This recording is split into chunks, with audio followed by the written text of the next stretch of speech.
Tonight, just days after Americans are killed across the Texas-Mexico border, renewed calls for cracking down on cartels. It's nothing short of terrorizing the Mexican people and Americans who visit and do business there. Why some lawmakers support classifying them as terrorist organizations. Plus, 500 Texas teachers rally near the state capitol. I think if you ask anybody, they'll tell you that teachers are underpaid for the work that we do. What educators say the state can do to support them. And later, the Republican Party sets its sights on the 2024 election. Find out which prominent Texas Democrat is in the GOP's crosshairs. Capitol Tonight starts right now.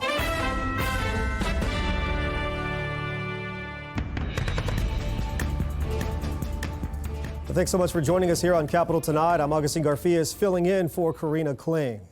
The Texas legislature released its proposal to crack down on immigration.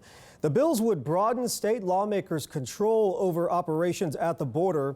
One bill allows the state to repel and return migrants crossing into the U.S. There are also proposals to increase penalties for human trafficking and fentanyl-related crimes. Another would establish a border protection unit under the Department of Public Safety made up of people living along the border or who have significant experience with the area. Eventually, they would replace some National Guard troops currently stationed there. Joining us now to talk about this further is Parker Sheffy. He's a supervising attorney at the University of Houston's Immigration Clinic. Parker, thanks so much for joining us on the program tonight. One of the proposed House bills would give the state authority to repel or return migrants crossing from Mexico. What constitutional questions does this raise?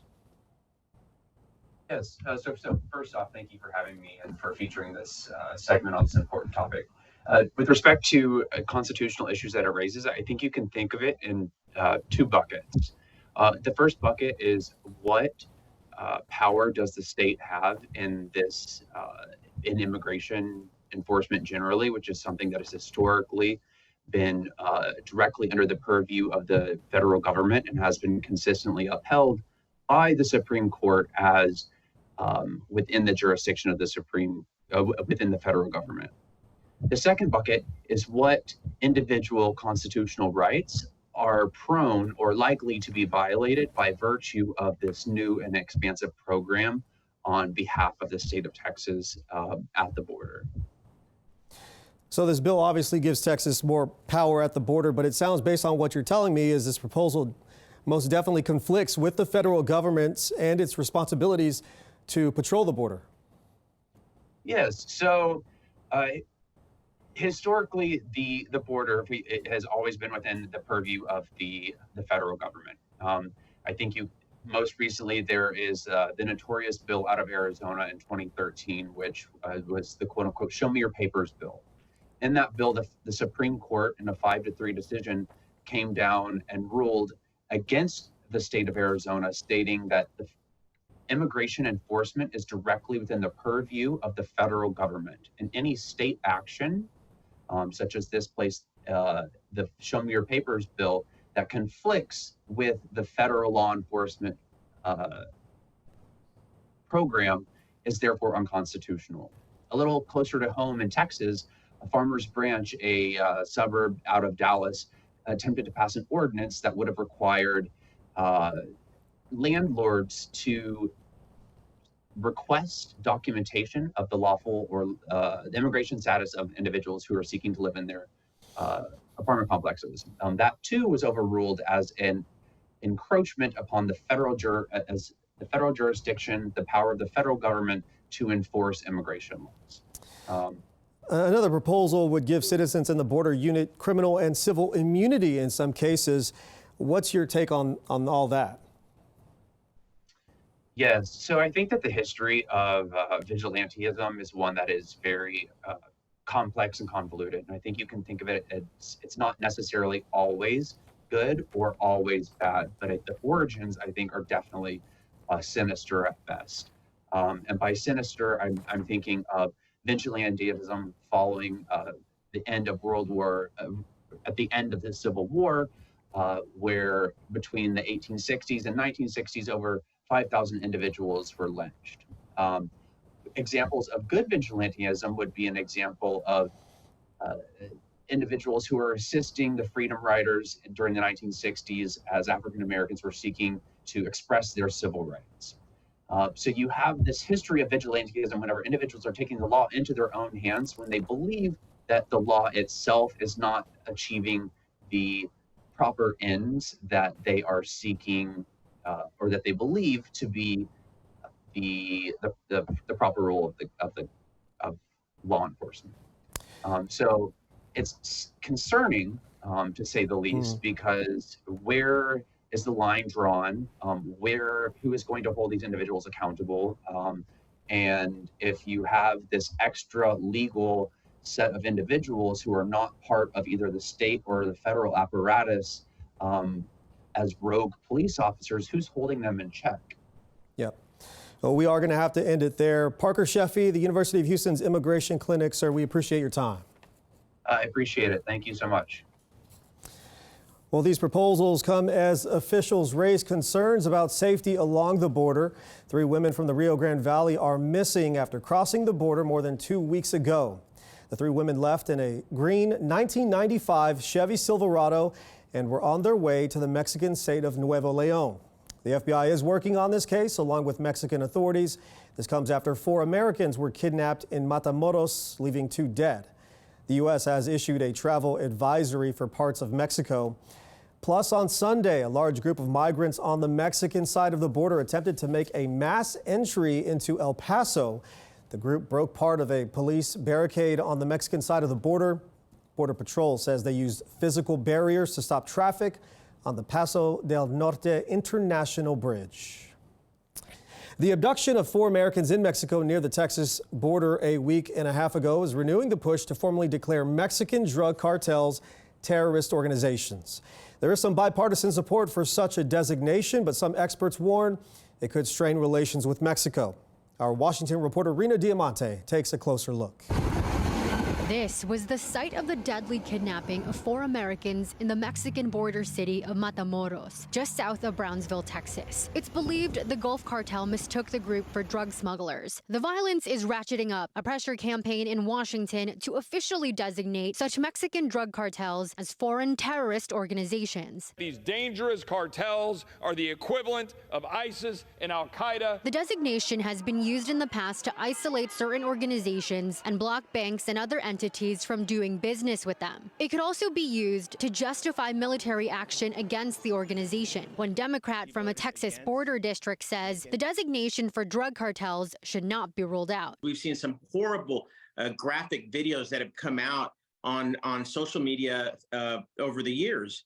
And it's nothing short of terrorism, and it's nothing short of terrorizing the Mexican people and Americans who visit and do business there. White House officials say the government already is using powerful tools against the cartels, such as sanctioning certain Mexican companies and nationals tied to the drug trade. The United States has powerful sanctions authorities specifically designated to combat narcotics trafficking organizations and the individuals and entities that enable them. So we have not been afraid to use them. Professor Nathan Jones, who studies organized crime in Mexico, says using the terrorist designation against the cartels would be counterproductive. It would kill U.S.-Mexico relations. He says the U.S. needs the cooperation of Mexico, given their long shared border, their common problems, and the economic activity between the 2 countries. Are we going to treat Mexico like Pakistan? We are engaging in drone strikes.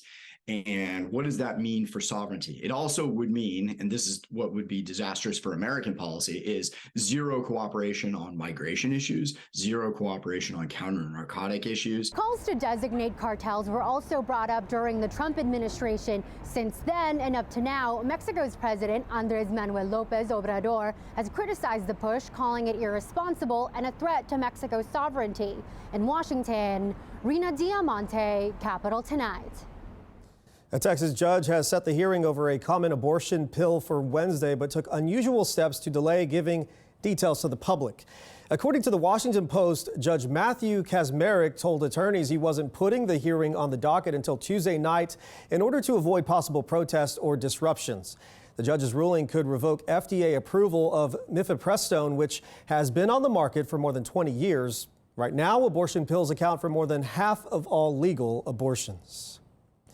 Many students across the state are on spring break this week. Many teachers took the opportunity to come to Austin and lobby lawmakers on their legislative priorities. They also held a rally near the Texas Capitol. Charlotte Scott reports on what teachers want and what they don't. We're here to make our voices heard. Hundreds of teachers from school districts across Texas gathered near the Capitol Monday to ask lawmakers for help. They want them to invest part of the state's nearly $33 billion budget surplus into public schools. Rosie Kurtz came to Austin from Dallas, where she's a high school math teacher. We don't have the money for, new supplies, for, field trips, for speakers, guests, anything that might make the learning experience more creative. The educators have several requests for lawmakers, like increasing teacher salaries by $10,000, instituting class size limits so there aren't too many students per teacher, giving every school a mental health care professional and nurse, and lowering health care costs. Reject vouchers! They also don't want money to be taken out of the public education system to be used for school vouchers. Senator Brandon Creighton has filed a bill to disperse up to $8,000 per student into an educational savings account. It's a priority for Lieutenant Governor Dan Patrick. If the bill passes, parents could use that money to send their child to a private or charter school. We have the opportunity to create some educational opportunities for students that need it the most. And I think those things can always reconcile, where we can support our public schools and allow educational opportunities for students at the same time. Anything else is just a destructive narrative. Senator Creighton says the state has so much money this legislative session that it doesn't have to be an either or. He says Texas can fund public schools while also supporting a school voucher program. We shouldn't have anything to worry about or fear. But Kurtz, who met with Democratic lawmakers on Monday, doesn't think vouchers will be good for Texas public schools. She calls them dangerous. The more we take to put towards vouchers, the less there is to go to our public schools. Kurtz says she'll keep coming back to Austin from Dallas to advocate for better pay and resources for as long as it takes lawmakers to do something about it. We're not going to quit. For Capitol Tonight, I'm Charlotte Scott. Coming up on Capitol Tonight, will Texas taxpayers foot the bill for Attorney General Ken Paxton's lawsuit settlement? Find out where some lawmakers stand. Plus, Republicans are already trying to hold on to their majority in the U.S. House of Representatives, and to do it, they're targeting a Texan.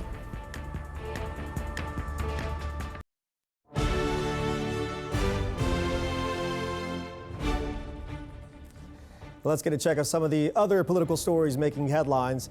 Texas Attorney General Ken Paxton is asking the legislature to pay to settle his lawsuit with whistleblowers, but some lawmakers don't want the state to foot that bill. According to the Texas Tribune, Paxton hasn't convinced Speaker Dade Phelan or Rep. Jeff Leach of Plano, who heads the House Judiciary and Civil Jurisprudence Committee. Paxton has faced legal scrutiny for years for allegations of securities fraud, professional misconduct, and corruption. Texas Secretary of State Jay Nelson is joining several other states in withdrawing from a voter fraud prevention program. The Election Registration Information Center is at the center of unproven conspiracy theories. In its place, the state elections director will create a Texas-run voter registration cross-check system. Officials will work with other state governments to make sure people registered in Texas aren't voting elsewhere. At least one bill has been filed this session to support Nelson's move. Republicans included a Texas congressman on a list of Democrats in the U.S. House that they'll target in 2024. Rep. Vicente Gonzalez of South Texas defeated incumbent GOP Rep. Mayra Flores in November. The district leans Democratic, but Gonzalez's 8-point win still makes it a competitive one for Republicans. And joining us now is the Quorum Report's Harvey Kronberg. Welcome back and happy Monday, Harvey. Yeah. Well, Ken Paxton easily won re-election to a third term. We know that, yet lawmakers are still reluctant to use state funds to pay for his legal settlement with 4 whistleblowers. Why do you think that is? Because he's an embarrassment, and the Republicans know it. He has been under investigation, under indictment. In this particular case, 4 of his senior staff accused him of corruption in trying to help an Austin real estate developer who actually may be going to jail himself. The Senate may decide to do it. They'll pass a ham sandwich if the lieutenant governor tells them to do so. But I'm not even sure that, well, let's just put it this way. If it made it to the floor of the Texas House, I would think that we have something called the Century Club. That means 100 votes against it out of the 150. So do you see this coming to a resolution, even if it is a so-called ham sandwich? I do not see the House passing it. If the Speaker doesn't put his support behind it, I don't think most Republicans, not all, but most Republicans want to have their name associated with essentially paying off a judge, what would be a judgment for corruption. Yeah. It's hard to explain at the town hall back home. Well, what do you see as a motivating or a driving force behind Jay Nelson's announcement to have Texas withdraw from the Election Registration Information Center? What do you make of that? Well, I've known Secretary Nelson for probably 30 years right now. I can say pretty definitively this must be instruction from the top down. The former chief elections officer inside the Secretary of State's office was actually fired after he complimented Harris County on how well they conducted their last election. But Harris County has been a consistent target for both Lieutenant Governor and Governor Abbott. So I think that this is just one more step to dismantle the current election system, muddy it up, and it's hard for me to see how the outcome is going to be positive. If anybody can get on QAnon and turn a rumor from QAnon into policy, we're definitely in a downward spiral. Well, and Nelson had support from both Democrats and Republicans in that position as Secretary of State. Do you think this sways some people maybe away from her? Well, she's going to have, the Republicans in the Senate are docile, frankly, and they will vote for whatever the Lieutenant Governor tells them to vote for, so she will pass. But Democrats will object, and it'll become a little more contentious than it should be because she's a friend with most of the senators, but taking that position after dismissing the elections officer is going to make it more problematic for her. Let's turn now to national Republicans who announced the seats they are targeting for takeover in 2024. Of course, no surprise to see Vicente Gonzalez on that list. Do you think they will have better luck getting him out of that seat next year? Well, the district was a strong Biden district. He actually underperformed by President Biden, who had run 2 years before him. Theoretically, it is vulnerable. But the Democrats have essentially abandoned South Texas. 2 weeks before early voting in the last election, there were 3 congressional seats in play, and the National Democratic Campaign Committee, Congressional Campaign Committee, pulled its resources out. They have no infrastructure in South Texas, and frankly, the Democrats' only infrastructure is in urban counties, and without some kind of support system, he's more vulnerable than he should be. Well, talking about 2024 and elections, there we go. Do you see any Texas Democrat with the potential to give Ted Cruz a fight in the U.S. Senate race? The only name that's come up thus far from the Democratic side is Colin Allred, an African-American congressman from the Dallas area. He's got a great resume. He can pull crossover votes.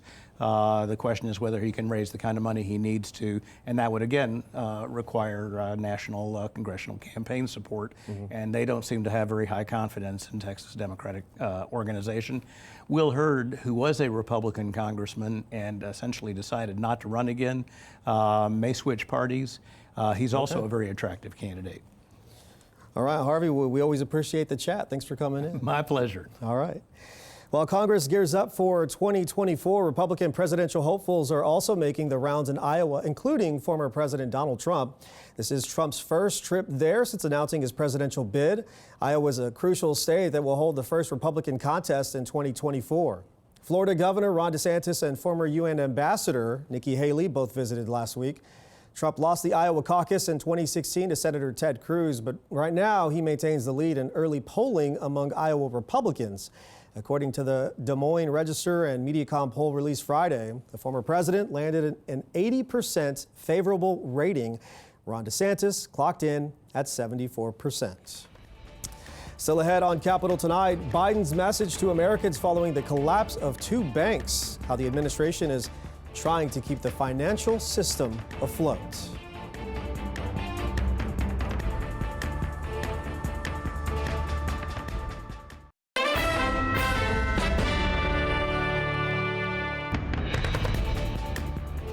The stock market rebounded today following the collapse of 2 banks.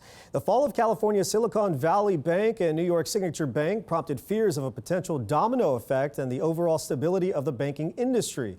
But President Biden says taxpayers and banking customers will be protected. All customers who had deposits in these banks can rest assured. I want to rest assured they'll be protected. No losses will be, and this is an important point, no losses will be borne by the taxpayers. Biden is calling on Congress and banking regulators to strengthen the rules for banks to prevent future bank failures. The Biden administration is working on keeping Americans financially safe. Here's Taylor Popolars with more. Americans can have confidence that the banking system is safe. Your deposits will be there when you need them. President Joe Biden urging calm Monday following the collapse of two high-profile banks. The government took control of Silicon Valley Bank after depositors rushed to withdraw their money when rising interest rates tanked the bank's heavy investments in bonds. Depositor fears spread to New York-based Signature Bank, which the feds took over too. But experts say this is nowhere near as widespread as the 2008 banking crisis. For the average person, this probably doesn't matter very much. For Americans who have under $250,000 in a bank account, there is very little to worry about. Customers of Silicon Valley Bank ranged from venture capitalists in the tech industry to wineries in California to small business owners across the country. In taking control of the banks, the government guaranteed that depositors could access their money, allowing affected businesses to make payroll and keep the lights on, thanks to a reserve fund of sorts that financial services advisor Gareth Rhodes says was created after 2008 to ensure taxpayers are not paying for bailouts. This is from a fund that is paid for by the banks and was put in place after the financial crisis. So we're seeing the system work. He says the government stepped in quickly because smaller community and regional banks need customers to remain confident. Political economist Jacob Kierkegaard says the next step is for the government to find buyers for these newly closed banks to put them back on sound footing. Lawmakers on Capitol Hill are monitoring it all closely, but Kierkegaard says the response so far indicates the guardrails put in place after 2008 are working. In the short run, I think the Congress will say, okay, system worked, and then we got to work out the long-term plumbing issues at a later stage. Those long-term issues could involve Congress changing the criteria for who qualifies for insurance when they deposit money into a bank. In the meantime, experts tell us the only people seeing a loss after this are shareholders and employees of the failed banks. In Washington, Taylor Popolars, Capitol Tonight. And that'll do it for this edition of Capitol Tonight. Join us tomorrow for the latest in Texas politics. Until then, thanks for watching and good night.